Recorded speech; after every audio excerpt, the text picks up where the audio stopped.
Di sekitar kita, mungkin teman-teman yang memiliki ketakutan terhadap sesuatu secara berlebihan, bisa saja itu disebut dengan fobia. Jika kalian memiliki rasa takut, itu merupakan kondisi yang normal, teman-teman. Tetapi kalau sudah berlebihan, itu yang tidak normal.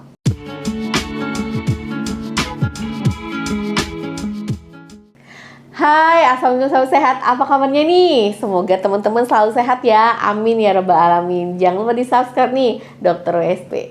Apa itu fobia? Ya teman-teman, fobia ini merupakan suatu ketakutan yang terus-menerus, berlebihan, tidak realistis terhadap suatu objek, orang, hewan, aktivitas, ataupun situasi di sekitar kita. Fobia ini termasuk dalam salah satu jenis gangguan kecemasan atau gangguan mental. Normal sih kalau kita punya rasa cemas nih ketika kita akan melakukan pidato di depan umum atau ketika akan ujian gitu ya. Namun kondisi kecemasannya itu biasanya bersifat sementara. Nah, kalau yang fobia itu kondisinya permanen yang bahkan bisa menyebabkan reaksi fisik dan juga stres psikologis. Fobia ini bisa mempengaruhi kemampuan bekerja atau berinteraksi nih dalam lingkungan sosial yang normal karena ekspresinya berlebihan, memicu ketakutannya itu berlebihan atau menahannya rasa takut dengan kecemasan yang berlebihan. Kapan fobia terjadi? Kebanyakan fobia ini dimulai pada saat pubertas, tetapi rasa takut yang sangat kuat terhadap binatang, darah, badai misalnya, ataupun air itu juga bisa dimulai pada saat kanak-kanak gitu ya. Sementara jika dibandingkan nih lebih banyak yang cowok atau yang cewek nih ya gitu ya.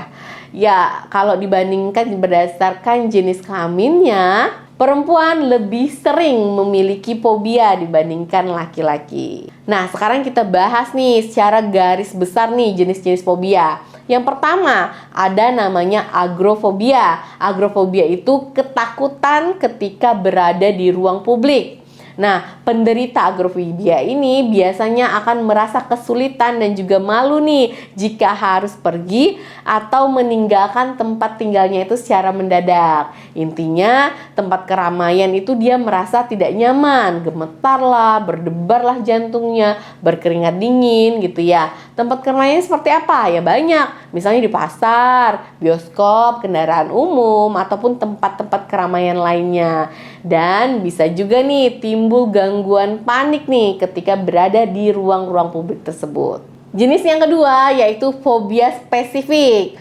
Fobia spesifik ini dikenal dengan fobia sederhana. Biasanya dialami oleh seseorang yang memiliki rasa takut yang berlebihan pada sesuatu yang lebih spesifik lagi nih. Misalnya terhadap kucing, anjing, ataupun kecoa, atau misalnya pada ketinggian gitu ya, yang spesifik. Umumnya, fobia spesifik ini mulai terbentuk saat kecil atau remaja dan biasanya akan berkurang nih pada saat mereka udah beranjak dewasa. Namun bisa juga ya menetap. Ada beberapa nih contoh fobia spesifik atau fobia sederhana ini. Yang pertama, fobia terhadap hewan. Hewannya yang macam-macam ya, ada anjing, laba-laba, ular, dan segala macam gitu ya.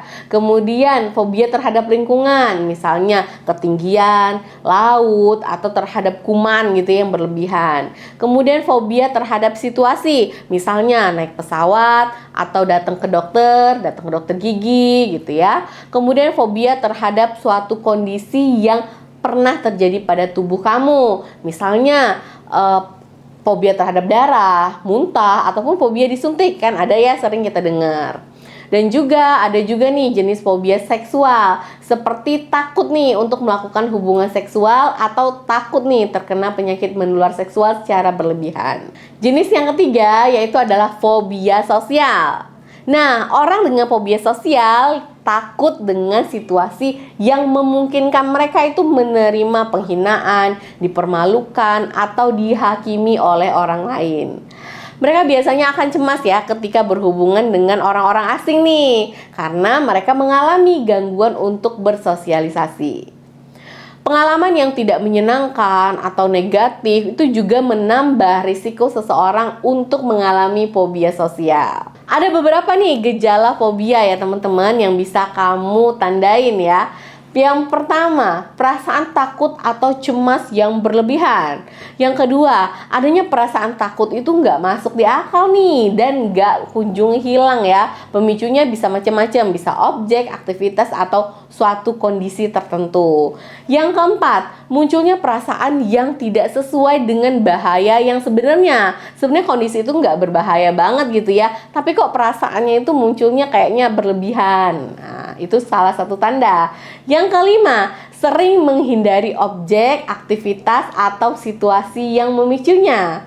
Dilihat-lihat lagi ya, kamu mengalaminya atau tidak. Yang keenam, sadar bahwa ketakutan yang kamu miliki itu terlalu berlebihan. Yang ketujuh, bahkan bisa muncul sampai ke gejala fisik seperti nyeri dada, pusing, diare-diare, jantung berdebar-debar, mual, muntah, sesak nafas, keringat berlebihan, bahkan tubuh gemetaran itu juga bisa nih gejalanya. Sekarang nih jadi pertanyaan pasti ya, apa sih dok penyebab dari fobia itu? Kok bisa nih saya kayaknya mengalami fobia? Oke teman-teman, penyebabnya ya biasanya itu muncul setelah seseorang mengalami peristiwa yang mengguncang. Awal kemunculan itu dapat terjadi secara mendadak ataupun bertahap gitu ya. Pengalaman buruk atau serangan panik yang berkaitan dengan suatu objek atau situasi tertentu itu bisa pencetus terjadi fobia. Kemudian adanya riwayat fobia dan gangguan kecemasan yang berlebihan yang memang sebelumnya sudah dimiliki oleh orang tua. Kemudian yang ketiga, perubahan pada fungsi otak sehingga memunculkan ketakutan yang berlebihan terhadap sesuatu. Nah, kalau faktor resikonya itu ada beberapa nih faktor resiko yang bisa meningkatkan kamu terkena fobia. Yang pertama itu usia. Biasanya lebih rentan terjadi pada masa remaja karena kan labil gitu ya. Yang kedua, adanya anggota keluarga dengan kondisi yang sama. Tak itu orang tua, kakek nenek gitu ya. Yang ketiga, kecenderungan untuk berpikir negatif. Yang keempat, pengalaman negatif atau traumatis yang dialami oleh diri kamu sendiri. Yang kelima, pengalaman mendengar atau melihat peristiwa traumatis yang dialami oleh orang lain. Hal-hal itu bisa meningkatkan resiko untuk kamu mengalami fobia. Nah, untuk pengobatan fobia ini ada beberapa macam ya teman-teman. Yang pertama, terapi perilaku kognitif atau CBT, Cognitive Behavior Therapy, yang bertujuan untuk memperbaiki proses pola pikir atau kognitif kamu dan juga perilaku kamu. Kemudian bisa juga nih pemberian obat-obatan antidepresan. Pemberian obat-obatan ini biasanya efektif nih untuk mengatasi agorafobia dan juga gangguan panik. Kemudian untuk perawatan rumahan dalam mengatasi fobia itu juga akan semakin efektif ya kalau kamu memiliki support system yang baik. Misalnya kamu bisa mencoba untuk menghadapi rasa takutnya satu demi satu, belajar untuk menenangkan diri kamu, menantang kembali pikiran negatif yang ada timbul nih di kepala kamu, di pikiran kamu gitu ya.